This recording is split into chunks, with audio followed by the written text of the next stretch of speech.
Halo semuanya, di video kali ini aku pengen berbagi perjalanan singkatku untuk melepas kepenatan dari rutinitas harian.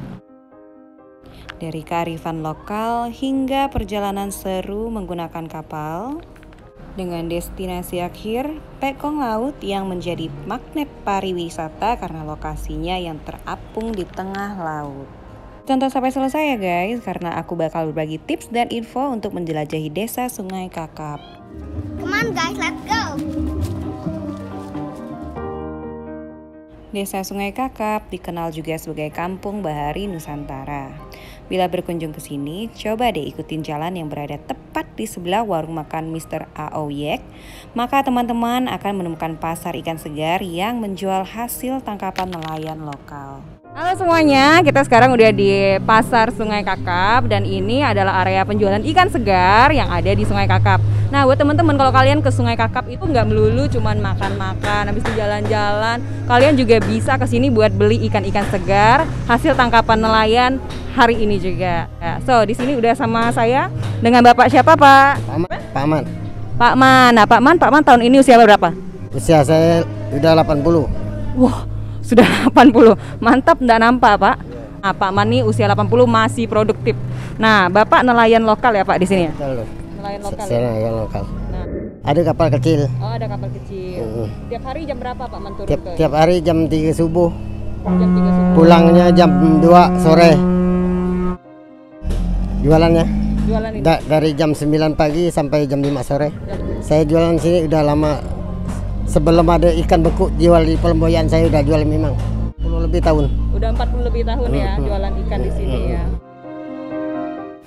Bukan main guys, ikan yang nunggu buat dibeli tuh kelihatan seger banget. Matanya, kulitnya semua masih berkilau. Beruntung sekali saya sempat berkenalan dengan Pak Man yang merupakan penduduk asli Sungai Kakap. Pak Man begitu semangat buat nunjukin ke aku hasil olahan produk bahari. Sepanjang jalan tuh beliau berkongsi cerita soal nunjukin kalau usia tuh bukan halangan buat Pak Man untuk tetap berkarya. Aku mendapatkan kesempatan berharga banget untuk melihat langsung proses pembuatan ikan asin belah tiga atau ikan asin tipis yang diproses secara tradisional. Karena sore kian menjelang dan matahari udah mulai bersahabat, maka saya bergegas untuk mengejar kapal menuju ke lenteng tengah laut. Secara garis besar, saya lihat ada 3 jenis kapal yang sedia nganterin pengunjung ke muara Sungai Kakap. Yang pertama adalah kapal wisata yang mirip dengan kapal penumpang di alun-alun Kapuas. Kapalnya besar, ada kursi, meja, terus ada kantin yang lengkap dengan menu sederhana. Maju dikit, kita bisa nemuin Pondok Muara Kakap, sebuah kantin yang juga nyediain kapal wisata Sungai Muara Kakap dengan ukuran yang kalau dibanding dengan kapal sebelumnya agak lebih kecil. Duanya adalah jenis kapal wisata yang memiliki tarif yang fair seperti yang tertera di gambar. Buat teman-teman yang ingin bersantai di atas kapal sambil menikmati sunset atau hanya sekedar melihat-lihat Pekong tengah laut, saya sarankan sih untuk naik kapal wisata karena kapal wisata tidak singgah untuk waktu yang terlalu lama. Namun, kalau teman-teman pengen seperti aku, pengen nikmatin momen lebih lama di kelenteng tengah laut, pengen nyantai, aku nyaranin buat nyewa kapal kelotok aja deh, atau biasa disebut juga dengan kapal penambang. Kapalnya tuh sandaran rapi di sepanjang Sungai Kakap. Tarif round trip yang saya bayarkan ada 300.000 dengan masa tunggu hingga 1 jam di kelenteng tengah laut. Gak pakai lama, kami pun naik kapal. Di kesempatan ini Bang Yusuf lah nahkoda yang dengan ramah dan terampil ngarahin kapal buat ninggalin batas tepian Sungai Kakap. Rasanya lega banget, bercampur seru sepanjang perjalanan. Suara kapal lotok yang kenceng buat kami gak bisa banyak ngobrol. Jadi kami bener-bener nikmatin pemandangan di mana matahari mantul di permukaan air. Jadi efeknya indah banget. Tanpa terasa perjalanan 20 menit pun berlalu dan kami udah bisa ngeliat kelenteng yang tersohor dari kejauhan. Beginilah penampakan Pekong tengah laut. Ketibaan kami disambut hangat oleh petugas jaga kelenteng yang sigap untuk membantu turis menapaki kaki di anak tangga yang dibuat dari kayu belian. Di titik ini, aku menghela nafas panjang dan memanjatkan syukur yang luar biasa. Sungguh indah karya Tuhan. Saya bisa melihat batas cakrawala di mana langit ketemu dengan laut yang gak bertepi. Sungguh mengagumkan, kelenteng yang dibangun pada tahun 1970-an sejauh 5 km dari daratan buat saya penasaran. Gimana sih sejarah berdirinya Pekong tengah laut ini? Mari kenalan dengan Pak Mat yuk.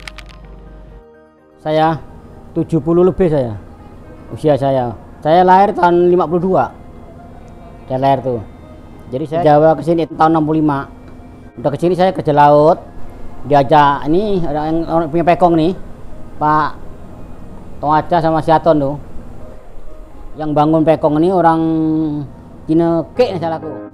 Orang Pontianak tuh, orang Jawa 2, orang Kek tuh orang 13. Jadi semua tuh orang 15 yang bangun ini. Dari tahun 72 tuh bangun ini dah.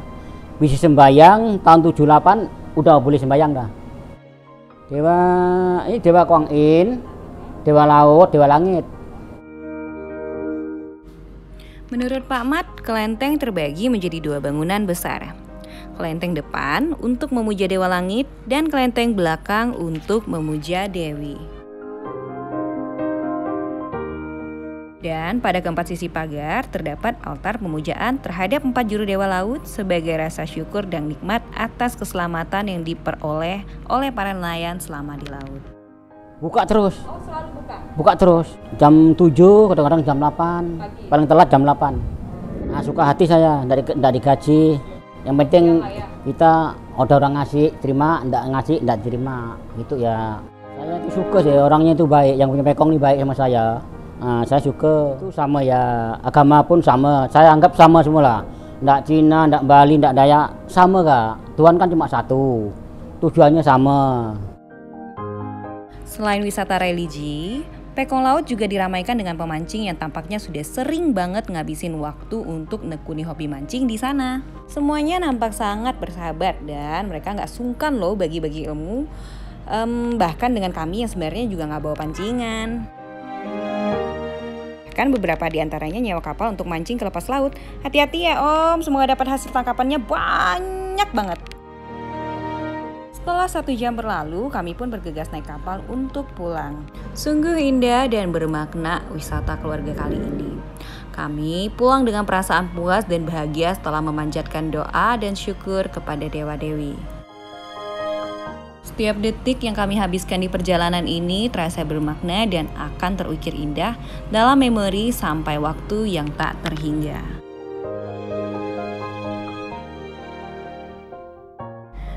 Di akhir video, aku pengen ucapin makasih kepada Pak Mat, kepada anak-anak atas keramahannya.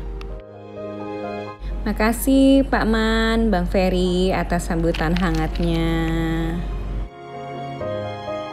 Terima kasih Om-Om yang udah sangat ramah dengan anak-anak. Kasih juga ya Bang Yusuf atas pelayanannya. Yang pasti terima kasih buat kalian semua yang udah nonton. Bye.